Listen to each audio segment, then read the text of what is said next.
നമസ്കാരം. സുപ്രഭാതം. നമ്മുടെ ആഗ്രഹങ്ങളും ആദർശങ്ങളും വികാരങ്ങളും ചേഷ്ടകളും ഒക്കെ കൂടിച്ചേർന്നാണ് നമ്മുടെ സ്വഭാവം രൂപമെടുക്കുന്നത്. നാം എന്തു തന്നെ പറഞ്ഞാലും നമ്മുടെ ശരിയായ സ്വഭാവം എന്തെന്ന് മറ്റുള്ളവർക്ക് മനസ്സിലാക്കുവാൻ സാധിക്കും. ഉള്ളിലുള്ളത് ഒരിക്കലെങ്കിലും പുറത്തു വരാതിരിക്കില്ല. അതിന് കാലതാമസം നേരിടുമായിരിക്കാം.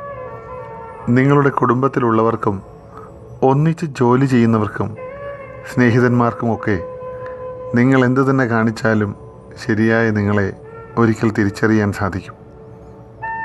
നാം ആഗ്രഹിക്കുന്ന നല്ല ഗുണങ്ങൾ നമ്മിൽ വളർത്തിക്കൊണ്ടുവരുവാൻ ഒരു മാർഗമേ ഉള്ളൂ.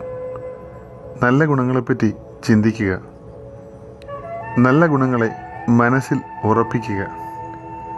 വിപരീത ഗുണങ്ങളെ മനസ്സിലേക്ക് പ്രവേശനം അനുവദിക്കാതിരിക്കുക. യാതൊരു വ്യക്തിയെയും കോപത്തോടെയും വൈരത്തോടെയും വീക്ഷിക്കാതിരിക്കുക. സ്വന്തം മനസ്സിനെ നിയന്ത്രിക്കുക. അത് മറ്റുള്ളവരിൽ വലിയ സന്തോഷമായിരിക്കാം എത്തിക്കുക. നമ്മുടെ ചിന്തയുടെ പ്രതിഫലനം തന്നെയാണ് നമ്മുടെ സ്വഭാവം. ചിന്തയിൽ നിന്ന് തന്നെയാണ് ഈ സ്വഭാവം രൂപമെടുക്കുന്നതും.